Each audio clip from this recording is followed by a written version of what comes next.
저는 얼마 전에 이혼하고 싱글이 된 30대 후반의 여성입니다. 원래 다른 분들의 사연을 출퇴근하며 듣기만 하다가 문득 저의 이혼 사연도 쓰면 재밌을 것 같아 사연을 보내요. 사실 제가 지인들에게 저의 이야기를 하는 편이 아니라서 친구들도 저의 이혼 사실을 모릅니다. 그런데 얼마 전 뻔뻔하고 기가 막힌 짓거리를 벌인 남편이라는 작자에게 제대로 복수를 했어요. 통쾌하고 짜릿한 이야기를 속 시원하게 말하고 싶은데 행복하게 가정생활을 하는 친구들에게 말하기는 뭔가 좀 그렇더라고요. 그래서 여기 청취자분들께 저의 이야기를 한번 들려드릴까 해요. 끝까지 잘 들어주세요. 저와 남편은 결혼 전 같은 회사에 다녔습니다. 남편은 정규직, 저는 계약직이었는데 남편은 선배 사원들은 물론 계약직 사원들에게까지 친절하고 어려운 부탁도 잘 들어주었어요. 그런 모습이 좋아 보였던 저는 남편에게 호감이 생겼고 그 후 연애를 한 뒤 결혼까지 앞두게 되었죠. 결혼을 생각하고 처음으로 시댁에 갔던 날 저는 시어머니를 보고 깜짝 놀랐습니다. 시어머니가 저를 어릴 때 키워주셨던 돌아가신 할머니와 쌍둥이가 아닐까 싶을 정도로 닮으셨더라고요. 시어머니는 저를 반기시거나 제게 웃음을 보이시지는 않았지만 그래도 참 좋았답니다. 시댁은 우리 집에서 30분 거리에 있는 수도권 근교의 시골 마을이었어요. 시아버지는 예전에 돌아가셨고 시어머니는 농사를 지으시면서 수확한 농작물을 인터넷으로 판매하고 계셨습니다. 우리는 결혼을 준비하며 서로의 금전 상태를 공유했는데 남편은 직장 생활을 오래 한 것에 비해 모은 돈이 얼마 없었어요. 왜 그런가 했더니 그동안 월급의 절반을 시어머니께 드려서 저축할 수가 없었더라고요. 지금까지는 그렇게 살았어도 결혼 후에는 이렇게까지 용돈을 드리는 것은 무리일 것 같아 저와 남편은 결혼 전 시어머니를 뵙고 이 부분에 대해 확실히 말씀드렸습니다. 아무래도 말씀드리지 않고 용돈을 줄여버리면 시어머니께서 난처한 부분이 생길 수도 있을 것 같았거든요. 시댁을 찾아가 남편이 먼저 용돈을 줄여야 할 것 같다는 이야기를 꺼내니 시어머니는 표정이 좋지는 않으셨어요. 아직 둘이 살림을 합치지도 않았는데 벌써 이 어미 용돈 줄일 생각부터 하냐? 엄마로서는 조금 서운하구나. 그래도 이해해줘. 앞으로 우리 둘이 아기도 낳고 먹고 살려면 빠듯해. 요새 집값이며 물가도 다 고공행진이고 서운해만 하시지 말고 이해 좀 해줘요.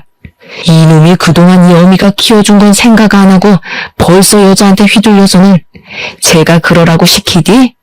그게 아니라 나도 이제 가장이 되어보니 현실적인 금전적인 문제들도 보이고 해서 못난 놈, 내 아들 등쳐먹는 못된 엄마 아니냐 알겠다. 상황이 이러니 어쩔 수 없지 뭐. 대신 나도 형편이 넉넉하지는 않아서 신혼집은 못 해주겠다. 매달 들어오던 용돈이 줄어서 나도 먹고 살기 힘들어지지 않겠니? 시어머니는 용돈을 줄이는 것에 대해 반기시지 않았지만 결국 우리의 뜻을 따라주셨어요. 대신 집 마련은 도와줄 수 없다고 말씀하셨죠. 이 사실을 알게 된 친정 부모님은 저희 신혼집을 마련해 주신다고 했지만 저나 남편이나 우리의 힘으로 시작을 해보고 싶어서 일단 원룸의 월세방으로 신혼집을 마련했습니다. 넉넉하지는 않지만 마음은 풍족했던 결혼 후 저와 남편은 주말마다 시어머니한테 가서 농사일과 인터넷 판매를 도와드렸어요. 사실 주말에는 집에서 쉬고 싶기도 하고 남편과 단둘이 오붓한 시간을 보내고도 싶었지만 남편이 어머니 혼자 농사 일하기 힘들어하셔서 걱정된다고도 하고 시어머니가 돌아가신 할머니 같다는 생각에 피곤해도 좋은 마음으로 시댁에 갔습니다. 그렇게 3개월이 지났고 결혼 전부터 다녔던 회사와의 계약이 끝났어요. 그래서 저는 회사를 관두고 새로운 일을 구하려 했으나 경기가 어려워서인지 면접 보러 오라는 연락조차 받지 못했습니다. 그 덕에 전 생각지도 못하게 전업주부가 되었죠. 회사 생활을 하다가 집에 있으려니 몸은 편하긴 하지만 이제 사회에서는 제가 쓸모가 없어졌다는 생각에 마음이 울적하더라고요. 하지만 저와는 다르게 시어머니는 점점 바빠지셨습니다. 시어머니의 농작물 판매가 입소문이 나면서 주문량이 많아지기 시작했고 시어머니 혼자 처리하기 힘든 상황까지 되었죠. 하루는 집에 있는데 시어머니한테 전화가 왔어요. 얘야, 이제 나도 나이가 먹어서 일하기가 너무 힘들구나. 지금 주문도 너무 많아서 나 혼자 모든 일하기가 벅차. 너 지금 회사 계약이 끝나서 집에 쉬고 있다고 들었는데 여기 와서 나 좀 도와주지 않을래? 사실 시어머니 이런 부탁이 편하게 들리지는 않았지만 돌아가신 할머니가 꼭 제게 부탁하신 것 같아 무시는 할 수 없었어요. 그래서 많은 고민 끝에 시댁과 같은 동네의 자그마한 주택으로 이사를 하게 되었고 저는 시어머니의 일을 도우며 시댁의 모든 대소사에 다 참여했습니다. 힘들기는 했지만 제가 시댁의 유일한 며느리에다가 회사에 다니는 것도 아니었으니 당연히 해야 할 일이라고 생각했어요. 일 자체는 크게 힘들지 않았습니다. 생각보다 저는 도시 생활보다 시골 생활이 더 재밌었고 음식 만드는 것은 결혼하기 전부터 좋아했던지라 문제가 없었어요. 다만 시어머니는 항상 동네 사람들 앞에서 자신이 엄청 좋은 시어머니인 것처럼 말하고 다녔습니다. 여기에 종종 올라오는 사연처럼 며느리를 괴롭히거나 막말을 하지는 않았지만 그래도 시어머니는 시어머니였어요. 항상 은근슬쩍 맛있는 음식들은 남편이 먼저였고 밥도 남편은 따뜻한 밥, 저에게는 매번 찬밥을 주셨죠. 결혼 후 처음으로 맞았던 제 생일날이었습니다. 시어머니는 평소 친하게 지냈던 동네 사람을 불러 모아서 며느리의 생일을 차려준답시고 제가 좋아하는 갈비찜에 미역국에 끓여주시고는 상을 한 상 차려주셨는데 생일을 맞은 저의 미역국에는 멀건 국만 있었고 남편과 손님들의 미역국에는 미역에 소고기까지 듬뿍 들어있었습니다. 그리고 갈비찜은 상 가운데가 아닌 남편 앞에 자리를 잡았는데 저는 남편과 대각선 반대 방향에 앉아 있어서 팔도 닿지 않았어요. 게다가 밥도 부족한 상황이 되자 시어머니는 남편과 손님들에게는 따뜻한 밥을 대접하시고 제게는 점심때 먹다 남은 찬밥을 주셨습니다. 어머니, 제 생일을 기억해 주시고 미역국을 끓여주신 건 감사한데 제 국에는 고기는커녕 미역도 없네요. 게다가 밥도 저는 찬밥이고요. 내가 음식을 부족하게 준비해서 미역국도 부족하고 밥도 부족하지 뭐니. 그런다고 기껏 초대한 손님한테 대충 대접해 줄 순 없잖아. 그러니 그냥 네가 좀 넘어가 주지 않으련? 그래, 그냥 먹어. 그래도 우리 엄마가 자기 위해서 내 생일에는 해주지도 않던 갈비찜까지 해주셨잖아. 세상에 이런 시어머니가 어딨어? 이럴 때는 그냥 감사합니다 하고 먹는 거야. 남편은 자기 앞에 있던 갈비찜을 우걱우걱 뜯어먹으며 저에게 이야기하는데 정말 꼴보기가 싫더라고요.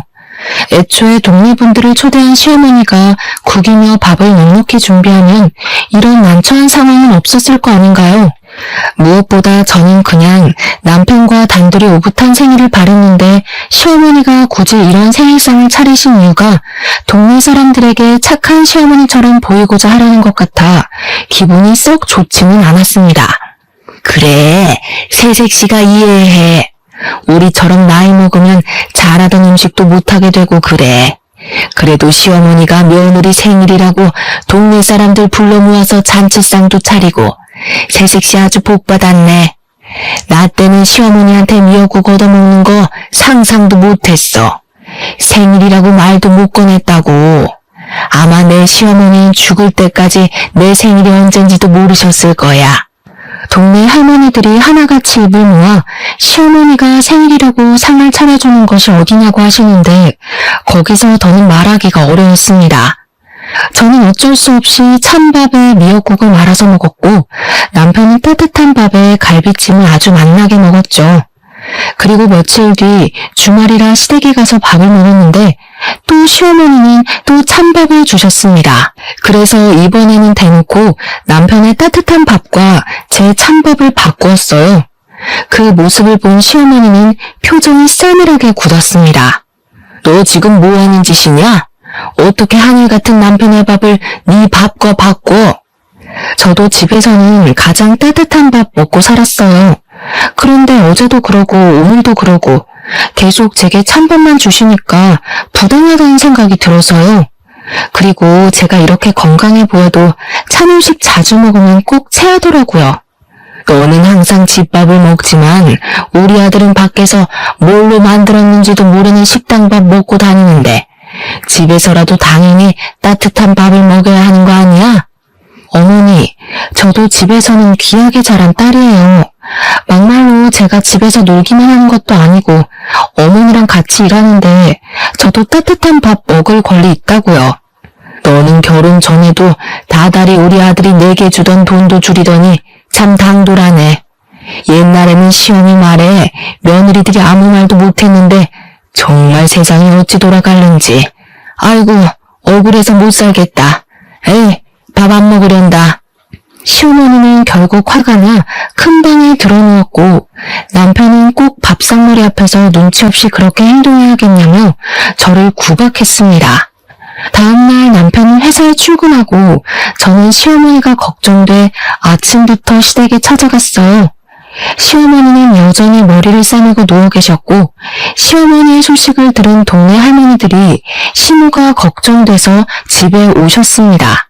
저는 집에 오신 분들에게 과일이라도 대접하려고 부엌에서 주전부리를 꺼내 시어머니가 누워 계신 큰 방 앞으로 갔어요. 형님, 며느리가 나 일 도와준다고 여기 온 건 너무 고마운데 며느리 눈치 보느라 너무 힘들어 죽겠어. 생일이라고 내가 며느리 생일상도 차려 어제는 밑반찬 몇 개 해놨으니 가지러 오라고 할 겸 같이 저녁을 먹었는데 내가 노망이 났는지 또 밥을 적게 했지 뭐야. 그래서 나는 밥 한 숟갈도 못 뜨고 며느리한테는 찬밥이라도 줬지.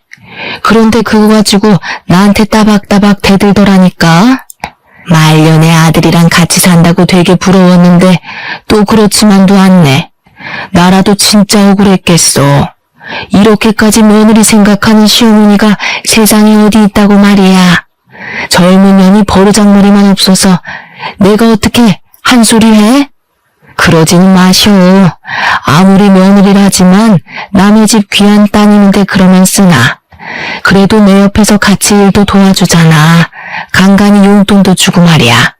비록 며느리 때문에 용돈이 줄기는 했지만 그래도 그게 어디야? 저는 시어머니가 동네 어르신들에게 하는 이야기를 들으니 정말 어이가 없었습니다.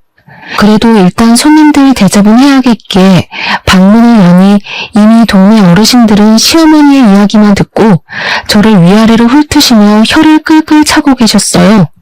내가 솔직히 남의 집 일에 이래라 저래라 간섭하기는 싫지만 그래도 내가 한마디만 할게. 솔직히 세상 천지에 며느리에게 밥상 차려다 주는 시어미가 어디 있니? 기왕에 시어미 도우러 여기 왔으면 좀 잘 좀 모셔. 이게 뭐니 이게? 어르신들이 얼마나 저에게 역정을 내시던지 저는 그 자리에 그대로 굳어버렸고 그 모습을 뒤에서 지켜보던 시어머니는 아주 만족스러운 표정을 짓고 계셨어요. 저는 시댁에서 집으로 돌아와 이렇게 살다가는 평생 시어머니와 남편에게 큰 소리도 못 내보고 당하고만 살 것 같다는 생각이 들었습니다. 사실 시골에서 살고 있고 아기도 없어서 돈 나갈 일이 많이 없기는 하지만 지금은 남편의 돈으로 생활을 꾸려나가다 보니 아무래도 돈을 쓰고 장을 볼 때마다 어쩔 수 없이 남편 눈치가 보였어요. 그래서 더 남편과 시어머니한테 아무 소리 못하고 가만히 있을 수밖에 없었습니다. 그래서 돈을 벌어야겠다는 생각에 저는 아르바이트라도 하려고 했으나 외진 동네이다 보니 마땅한 일자리가 보이지 않았어요. 저는 오랜 고민 끝에 시어머니처럼 인터넷 쇼핑몰을 열어보기로 했습니다. 일단 여기저기서 쇼핑몰을 효율적으로 운영하기 위한 공부를 시작했고 오전 오후에는 시어머니의 일을 도왔고 저녁과 밤에는 저의 쇼핑몰 일을 했어요. 다행히 한두 개씩 판매가 되기 시작했고 수익만으로 먹고 살 만큼은 아니어도 한 달에 100만 원 정도는 벌 수 있었습니다. 남편과 저는 각자의 일로 아주 바쁘게 시간을 보내고 있었던 어느 날이었어요. 그날은 꿈자리가 왠지 모르게 뒤숭숭했습니다. 제가 원래는 머리만 대면 코를 골며 자고 꿈도 거의 꾸지 않는데 그날은 이상스러우리만큼 악몽을 꿨어요. 꿈자리가 뒤숭숭하고 괜히 엄마가 보고 싶어서 엄마에게 전화했는데 엄마가 전화를 받지 않았습니다. 그리고 잠시 후 아빠에게 전화가 왔어요. 엄마가 장 보러 갔다가 교통사고를 당하셨고 사고가 너무 크게 나서 현장에서 사망하셨다고 합니다. 저는 그 소리를 듣고 바로 장례식으로 달려갔고 남편도 바로 장례식장으로 갔어요. 얼결에 시작한 엄마의 장례식은 정신없이 흘러갔습니다. 그리고 둘째 날 시어머니한테 부고 문자를 분명히 남겼는데 시어머니한테 아무 연락도 없고 오시지도 않았어요. 기다려도 오지 않자 저희 아빠가 먼저 남편에게 시어머니는 언제 오시느냐고 물었습니다. 저희 엄마 그러니까 허리를 삐끗하셔서 거동이 불편하다고 오시지 못한대요. 아까 저한테 연락이 왔어요. 못 와서 죄송하다고요. 아이고 그러셨어? 그럼 내일은 오시는 거지? 아마 봐야 할 것 같아요 상황을. 남편은 분명히 어제까지만 해도 멀쩡하시던 시어머니가 갑자기 허리를 삐끗하셔서 못 오신다고 했습니다. 저는 허리를 얼마나 다치셨길래 차로 1시간도 걸리지 않는 장례식장에 못 오시나 싶어 걱정되었어요. 그래서 시어머니께 연락을 드려보았지만 전화를 받지 않으셨습니다. 그리고 다음날 발인하고 장례식이 다 마무리될 때까지 시어머니는 나타나지 않으셨어요. 아빠는 대놓고 말씀은 하지 않았지만 끝내 연락도 오지도 않은 시어머니에게 서운한 듯한 표정을 지으셨습니다. 그렇게 장례식을 마친 후 집에 오는 길에 남편에게 시어머니 많이 다치셨냐고 물었어요. 우리 엄마? 허리는 무슨 그냥 수학할 것도 많고 피곤하다고 해서 못 오신 거야. 뭐? 그럼 어제 우리 아빠한테는 왜 허리를 다치셨다고 이야기한 거야? 아무리 그래도 장인어른한테 일이 너무 많아서 못 온다고 이야기하면 좀 그렇잖아. 그래서 적당히 둘러댄 거지. 어때? 나 좀 그래도 머리 잘 굴렸지. 장난하냐? 정말 너무하네. 사돈의 가족 아니냐? 다른 날도 아니고 엄마가 마지막으로 가시는 날인데 어떻게 일이 바쁘고 피곤하다는 이유로 장례식을 안 오셔. 당연히 만사를 다 제치고서라도 오셔야 하는 거 아니야? 뭐가 너무해? 그리고 가족으로 생각하니까 내가 3일 내내 같이 있었잖아. 그럼 된 거 아니야? 꼭 우리 엄마까지 거기에 가야 해? 그리고 우리 엄마는 원래 기가 약해서 장례식장 같은 곳 함부로 다니면 안 된다고. 그럼 시어머니는 시어머니 친정 부모님 장례식도 못 가셨겠다. 기가 약해서 어떻게 가? 야, 그건 다른 문제지. 그건 친정 부모님이니까 당연히 가셔야 하는 거고. 지금은 사돈이니까 굳이 꼭 갈 필요가 없는 거고. 뭐? 일반적인 사람들은 친한 친구 부모님의 장례식에도 회사에 연차까지 써가며 가. 말을 말자. 정말 상식 이하인 너랑 대화하자니 내 입만 아프네. 남편은 제 말을 전혀 이해하지 못하겠다는 표정으로 더 대화를 이어가려고 했지만 저는 남편과 더는 대화를 하고 싶지 않았습니다. 사돈의 장례식이지만 피곤해서 못 온다는 시어머니, 그리고 그런 시어머니를 이해하고 두둔하는 남편의 모습이 기가 막혀 말이 다 나오지 않더군요. 게다가 시어머니가 기가 약해서 장례식장 함부로 다니면 안 된다며 도대체 우리 집을 얼마나 무시하면 친정엄마의 마지막 가는 길에 와보지도 않고 연락도 하지 않는 것일까요? 저는 남편에게 화가 잔뜩 났고 남편은 그런 저를 이해하지 못한 채 집에 도착했고 집에서도 우리는 얼음장보다도 차가운 냉전 상태로 밤을 보냈습니다. 그리고 다음날 저는 원래 남편이 출근 후 시댁에 갔지만 그날만큼은 시댁에 가지 않았어요. 시댁에서는 저희 집의 경조사에 참가할 생각이 하나도 없는데 제가 시댁을 위해서 일해야 할 필요성이 전혀 없다고 느껴졌거든요. 제가 가지 않으니 시어머니한테 전화가 왔습니다. 어제 장례식 마쳤다면서? 그럼 얼른 넘어와. 지금 네가 없는 동안 일이 잔뜩 밀렸어. 솔직히 전 시어머니한테 전화가 오길래 당연히 이래저래 해서 못 갔다. 미안하다. 엄마는 잘 보내드렸냐고 물어볼 줄 알았습니다. 사람이라면 그게 당연한 예의 아닌가요?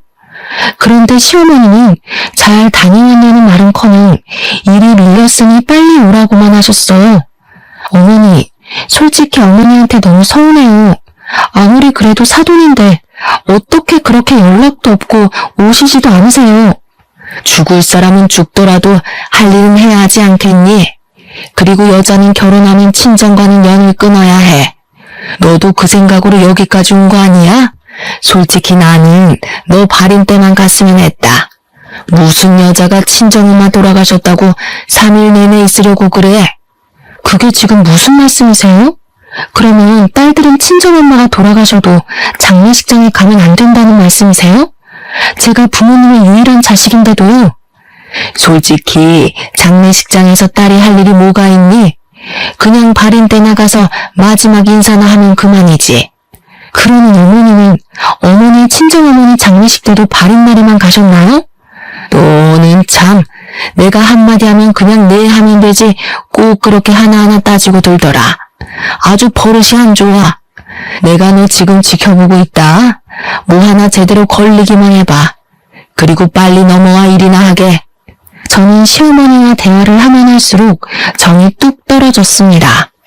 그래서 그냥 아무 말 없이 전화를 끊어버렸고 이제부터는 절대 시댁 행사에 참여하지 않기로 했어요. 며칠 뒤 그날은 시아버지 제삿날이었고 역시 시어머니한테 전화가 왔습니다. 우리 제사 준비해야 해서 장 봐야 하는데 언제 오니? 저는 시아버지 얼굴을 본 적도 없는데 제가 왜요? 너 요새 왜 그러니? 요새는 일하러 오지도 않고 내가 너 없어서 얼마나 힘든 줄 알아? 언제까지 그렇게 애처럼 굴 거야? 넌 이 집의 며느리야. 그럼 며느리 도리는 당연히 해야 하지 않겠어?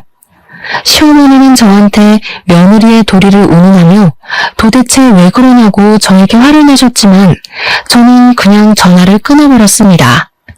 그리고 그날 밤 퇴근한 남편이 저에게 얘기 좀 하자며 도대체 요새 왜 그러냐고 묻더라고요. 내가 안 그러게 생겼어? 다른 일도 아니고 장례식인데 오시지도 않고 오자마자 위로는커녕 일부터 시키고 어떻게 그래? 그럼 산 사람은 살아야지. 사람 죽었다고 생업을 다 포기하니? 그리고 누구나 다 나이 먹으면 죽어. 다만 장모님은 조금 그 순간을 일찍 온 것뿐인데 도대체 언제까지 그렇게 방황하면서 살 건데? 누가 언제 생업 포기하래? 너네 엄마 평생 일하지 말랬냐고. 그냥 딱 하루, 이틀만 와달라는 거였잖아. 아니 1년 365일 중에 길어야 단 이틀도 우리 엄마를 위해 시간을 못 내? 그것도 인생에서의 마지막 날을. 지금 이 시기가 얼마나 바쁜 시기인지 너도 알잖아. 지금 바짝 일해서 1년을 먹고 살아야 하는데. 그리고 너네 엄마 장례식 때 나만 가면 됐지. 우리 엄마도 꼭 가야 해. 저는 남편의 이런 말을 전혀 이해할 수가 없었고 그날 남편과 저는 큰 소리를 내며 대판 싸웠습니다. 다음 날이 되어도 남편에 대한 화난 감정은 풀리지 않았고 저는 너무 답답한 마음에 엄마를 모신 곳으로 갔어요. 엄마 앞에서 한바탕 울고 나니 답답했던 마음이 어느 정도 풀렸습니다. 어느 정도 진정을 시킨 후 다시 집으로 가려고 나왔는데 모텔 앞에서 모텔을 바라보며 서 있는 남편을 보았어요. 그런데 그 옆에 웬 여자가 있었고 그 여자는 아주 해맑은 미소로 남편의 팔짱을 끼웠습니다. 딱 봐도 남편과 그 여자는 모텔에서 나오는 길이었어요. 누가 보아도 남편과 그 여자는 애인 같아 보였죠. 저는 너무 화가 나 견딜 수가 없었고 이제 이 남자와 나는 더 이상 같이 살지 못하겠다 생각이 들었습니다. 저는 일단 남편과 그 불륜녀가 함께 팔짱을 끼며 다정하게 걷는 모습을 사진 찍었어요. 그리고 그날 밤 퇴근한 남편에게 오늘 어디에서 뭘 하고 있었냐고 물었습니다. 뭐 하긴 뭐해. 회사에서 여태껏 일하다 왔지. 무슨 갑자기 뻔한 질문을 해? 일? 하긴 뭐 일도 하긴 했겠다. 그런데 이 사진은 뭐야? 저는 남편과 불륜녀가 함께 모텔에서 나와 팔짱을 끼고 길을 걷는 사진을 보여주었습니다. 남편은 처음에는 거래처 여직원이라는 말도 안 되는 소리를 했다가 결국 잠깐 만나는 사이였다고 시인을 하더군요. 유부남의 여자랑 잠깐 만나고 할 게 뭐 있어? 이런 걸 바로 불륜이라고 하는 거야, 이 멍청이야. 싸울 필요도 없이 그냥 이혼하자. 솔직히 너나 나나 요새 많이 서로 힘들었잖아. 아이도 없으니 그냥 깔끔하게 갈라서자고. 이혼? 이혼하면 우리 집 일 누가 해? 내가 그 좋은 회사 그만두고 엄마 옆에서 일할 수 없잖아. 그리고 너랑 내가 이혼하면 우리 집 대소사는 다 누가 챙겨? 당장 명절 차례상부터 시작해서 김장 제사까지 누가 하냐고. 살림은 또 누가 하고? 나 절대 이혼 못해. 자기 엄마는 우리 엄마 장례식 때 오지도 않았으면서 이혼을 하자고 하니 자기네 집 일할 사람 없다며 이혼하지 말자고 하는데 정말 기가 막히고 코가 막힐 노릇이더라고요. 너네 집 일은 네가 알아서 해야지. 그걸 왜 나한테 말해? 솔직히 말해서 우리 엄마 장례식 때도 오지 않은 시어머니를 내가 왜 도와야 하는데? 내가 왜 그런 시어머니를 도와서 너네 조상 차례상도 차리고 너네 가족 먹을 김장도 하고 제사상도 차려야 하냐고. 난 절대 못해. 그냥 이혼하자. 네가 이혼 안 한다고 해도 내가 이혼 소송할 테니까 그런 줄 알아. 우리 어디 한번 끝까지 가보자고. 다음날 저는 남편이 출근하자마자 바로 이혼 변호사를 찾아갔습니다. 제 상황을 이야기하니 일단 확실한 증거를 잡아야 이혼 소송에서 이기고 위자료까지 받을 수 있다고 했어요. 그래서 저는 일단 남편이 불륜을 저질렀다는 증거를 수집하기 위해 일주일 동안 남편이 출근한 후 남편의 회사 근처로 가보았습니다. 하지만 남편도 생각이 있는지 회사 밖으로 나오지 않더라고요. 하긴 바보가 아닌 이상 이미 한 번 걸렸는데 또 여자를 밖에서 만나지는 않았겠죠. 그래서 결국 일주일 동안 아무 소득을 얻지 못하고 집에 터덜터덜 돌아왔습니다. 그런데 남편이 주로 사용하는 노트북이 켜져 있었고 메신저도 로그인이 되어 있더라고요. 사실 저는 한 번도 남편의 핸드폰이나 노트북을 몰래 본 적이 없었습니다. 아무리 부부이고 가족이라고 해도 그건 예의가 아니라는 생각이 들었거든요. 그런데 이렇게 된 이상 저는 증거를 수집해야만 했고 그래서 남편의 메신저를 몰래 보았습니다. 남편의 메신저에는 어떤 여자와 사랑의 대화를 나눈 증거가 한가득 있더라고요. 저는 화가 너무 나서 터질 것만 같은 심정을 부여잡고 하나하나 차근차근 읽어보았는데 정말 욕이 절로 나왔어요. 남편은 대낮부터 모텔 대실하고 퇴근 후에는 만나서 데이트까지 알차게 즐겼습니다. 저는 여기서 밭일하고 쇼핑몰 일하느라 바빴는데 남편은 다른 여자랑 주말마다 만나서 여기저기 쏟아냈다고 생각하니 정말 화가 머리끝까지 치밀어 올랐어요. 저는 반드시 이 둘을 가만두지 않으리라 다짐하며 일을 갈았죠. 그렇게 혼자 정신 나간 여자처럼 욕을 하다가 겨우 마음을 진정시키고 메신저의 모든 내용을 이미지 파일로 저장했습니다. 그런데 노트북에는 이것 말고도 정말 이상한 것이 있었어요. 여자 화장실을 몰래 찍은 듯한 영상이 한가득 있더라고요. 이게 뭔가 싶어 자세히 보니 그 여자 화장실은 제가 결혼 전 남편과 다니던 그 화장실이었고 영상 속의 여성분들 얼굴 중에는 제가 아는 여성분들도 있었습니다. 순간 남편과 같은 회사 다닐 때 회사 여자 화장실에 변기가 막혔을 때마다 앞장서서 도왔던 일이 떠올랐어요. 사실 회사 다닐 때 이상하게 여자 화장실의 변기통이나 하수구가 종종 막혔었거든요. 그때마다 다른 사람들은 화장실 하수구나 변기통을 뚫는 것을 싫어했습니다. 그런데 남편만은 달랐어요. 여자 화장실이 또 막혔어요. 도대체 뭐가 문제이지? 제가 한번 봐볼게요. 여자 화장실 잠시 들어가도 되죠? 그럼요. 솔직히 일도 많으시고 바쁘신데도 이렇게 항상 앞장서서 도와주셔서 감사해요. 그 뒤로도 변기나 하수구가 막힐 때마다 여직원들은 남편을 찾았고 남편은 인상 한번 찌푸리지 않고 바로 뚫어주어서 다들 너무 고마워했었거든요. 저는 설마 하는 마음에 일단 회사 다닐 때 친하게 지냈던 사장님의 막내딸에게 전화해서 부끄럽지만 남편이 몰래카메라 촬영을 하는 것 같으니 확인해달라고 했습니다. 사장님의 막내딸은 아직 회사에 다니고 있었고 다른 사람들보다 쉽게 사내 CCTV도 확인할 수 있었어요. 다음날 사장님 막내딸에게 CCTV를 확인했다며 전화가 왔습니다. 언니, CCTV 확인해 봤는데 충격적이에요. 왜 그런 남자랑 결혼했어요? 과장님 완전 사이코더라고요. 왜요? CCTV에서 뭐가 나오는데요? 과장님이 그동안 여자 화장실에 들락날락하며 몰래카메라를 설치한 게 맞아요. 지금 회사 뒤집히고 난리 났어요. 사장님 막내딸 말로는 남편은 펜이나 서류 뭉친 손수건 같은 것을 들고 실수인 척하며 여자 화장실에 들어갔어요. 남편이 나올 때는 들고 갔던 물건들이 사라졌었고, 그렇게 남편이 들어갔다 나오면 어김없이 여자 화장실 변기통이나 하수구가 막혔습니다. 그럼 남편은 이를 수리해준다는 핑계로 혼자 여자 화장실에 오래 있으면서 몰래카메라를 설치하고 배터리 교체 등을 마음 놓고 할 수 있었던 것이에요. 이 모든 사실을 한 저는 남편을 가만둘 수 없었습니다. 저는 사장님 막내딸에게 CCTV 영상을 보내달라고 했고 노트북 속의 영상들을 USB로 옮겨 담았어요. 저는 이 USB를 들고 경찰서에 가서 남편이 몰래카메라를 설치했다고 고소를 했고 이어서 변호사 사무실에 찾아가 메신저의 대화 내용을 증거로 불륜으로 인한 이혼 소송까지 진행했습니다. 사장님 막내딸은 회사에 이런 사람이 있었다는 것에 크게 격분하며 바로 사장님께 보고했어요.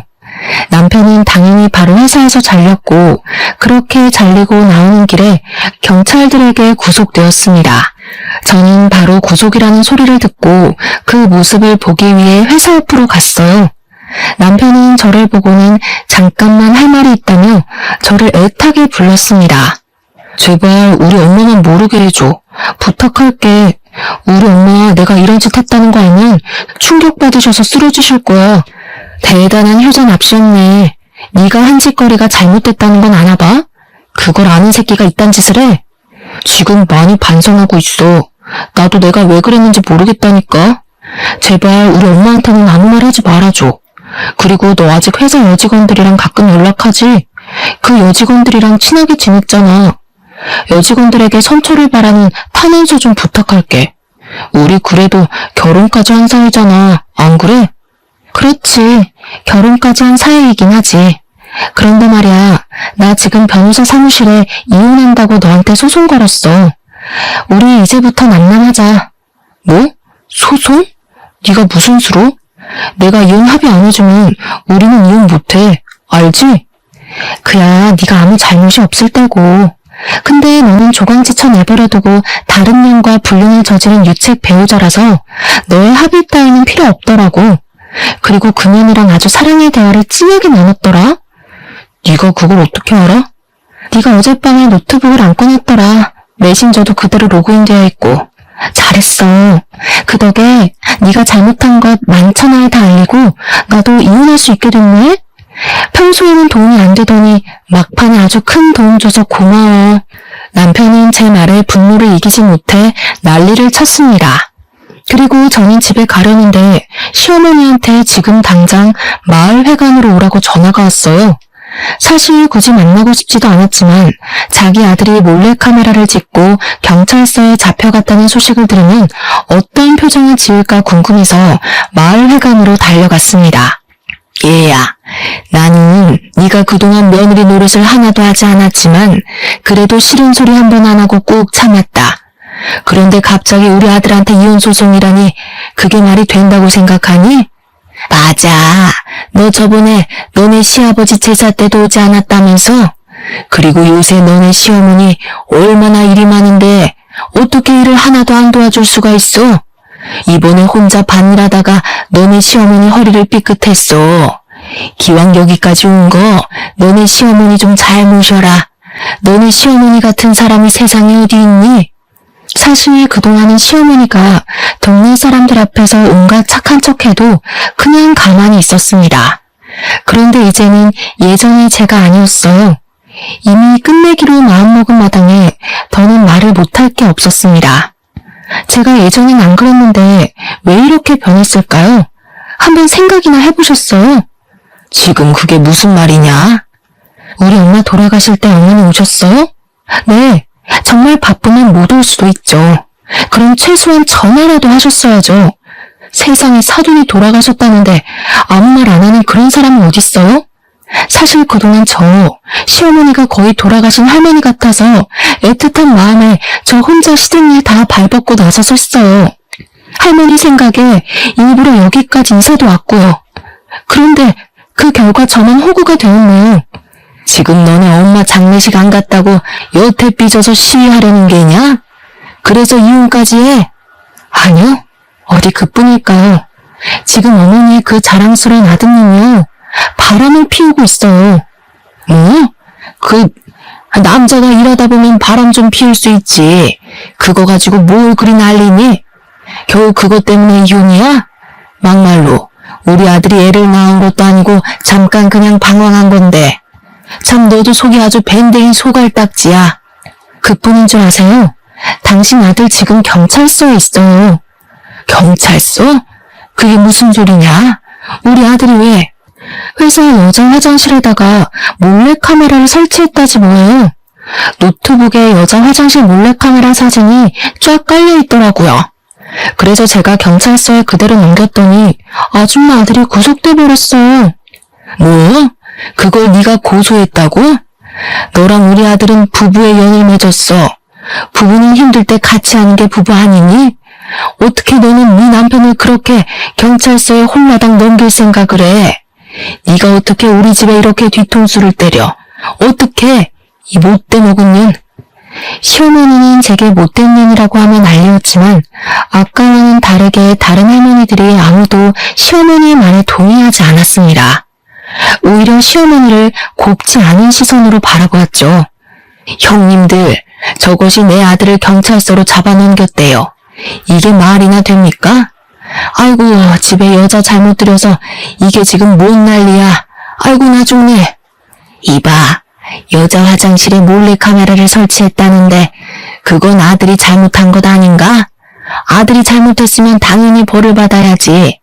그렇게 잘난 아들 뒀다고 자랑하더니 이건 아무튼 이제 더 들을 이야기도 할 이야기도 없으니 우린 가네. 다시는 연락하지 마. 솔직히 맨날 은근히 며느리 차별했으면서 맨날 착한 척은. 다들 갑시다. 동네 할머니들은 난리치는 시어머니를 두고 다들 각자의 집으로 가셨고 저도 바로 저의 집으로 돌아갔어요. 그 뒤로 남편은 기나긴 재판 끝에 징역 10개월의 집행유예 2년이 선고되었습니다. 그리고 남편이 불륜을 저질렀다는 증거가 입증되어 감옥에서 이혼하게 되었어요. 또한 저는 공동명의로 같이 살던 집을 위자료로 받아서 그 집을 팔고 남편에게로 갔습니다. 아빠는 이혼하고 온 딸에게 그동안 고생했다고 하며 아빠가 일하시는 회사에 빈자리가 하나 있으니 거기서 다시 시작해보라고 권하셨어요. 사실 아빠는 20대 때부터 지금까지 한 회사에서 계속 근무하셨고 지금은 이사님이십니다. 회사가 크지는 않지만 그래도 월급 한 번 밀리지 않았고 꾸준히 월급도 오르고 있어요. 그렇게 저는 아빠 회사에서 사무직 직원으로 일하고 있습니다. 물론 제 쇼핑몰도 잘 되고 있기는 하지만 아직은 전업으로 하기에는 어려움이 있어서 앞으로 더 열심히 공부해 키울 생각이에요. 이렇게 새롭게 시작한 지 한 달 뒤 그다지 반갑지 않은 소식이 들려왔습니다.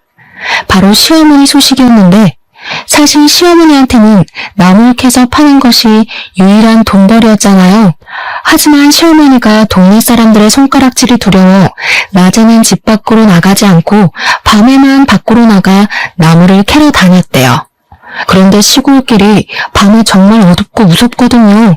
그 어두운 길을 혼자 밤에 다니다가 산에서 넘어져 실족사했다는 것입니다. 전 남편은 바로 감옥에서 나와 장례식을 치러야 했어요.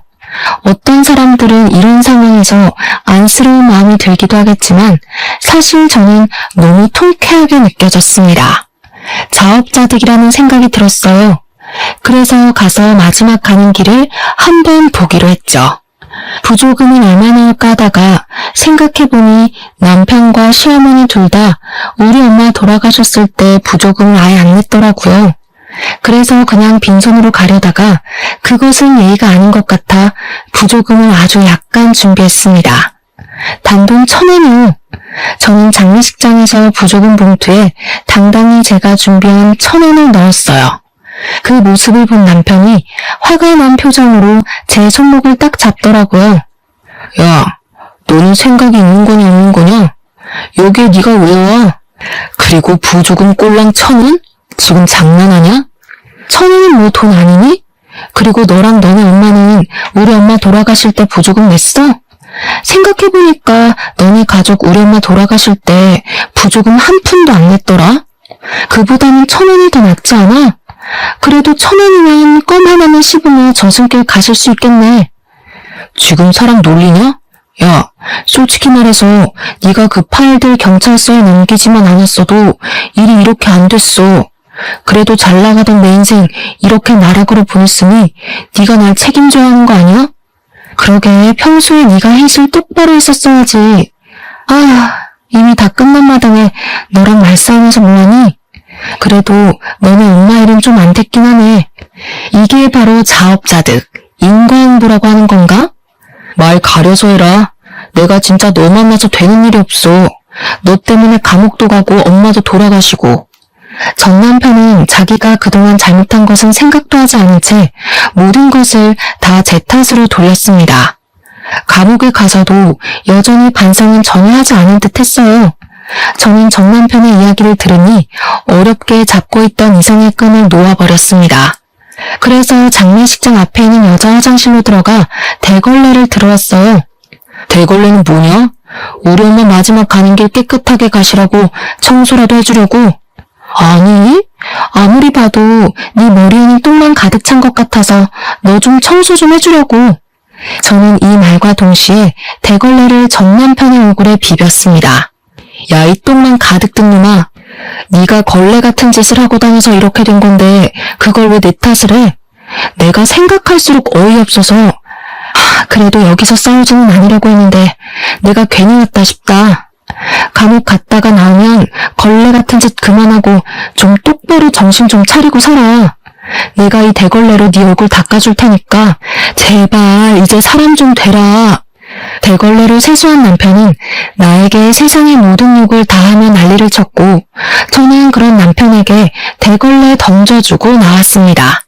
남편이 정신 나간 놈처럼 소리 지르니 옆방 다른 유족들과 장례식장 관계자들이 다 나와 남편을 구경하더라고요. 저는 그분들에게 큰 소리로 이렇게 사과의 말씀을 전했습니다. 소란을 피워 죄송합니다. 그런데 저놈이 여자 화장실에 몰래카메라를 설치해서 감옥에 갔거든요. 제가 사람 좀 되라고 대걸레로 얼굴 한번 문질러줬습니다. 죄송합니다. 이 말을 하고 저는 장례식장을 빠져나왔고 그 뒤로는 전 남편 놈이 어떻게 되었는지는 잘 모르겠습니다. 이날 장례식장에서 나오면서 얼마나 기분이 통쾌하고 짜릿하던지요. 10년 묵은 채증이 확 내려가 하늘을 날아갈 것만 같은 기분이었답니다. 이 글을 쓰는 지금도 전 남편 놈이 대걸레로 얼굴을 문대고 화를 내는 장면이 떠올라 미소가 절로 지어지네요. 저는 이렇게 저의 친정을 무시했던 시댁에 이렇게 짜릿한 복수를 했습니다. 지금은 열심히 제 일도 하며 그 어느 때보다 바르고 보람찬 하루하루를 보내고 있어요. 저의 살아온 이야기 어떠신가요? 부디 저의 이야기를 듣는 여러분이 재밌으셨기를 바라며 이제 마무리를 지어볼까 합니다. 오늘 남은 하루 행복하게 보내세요. 감사합니다.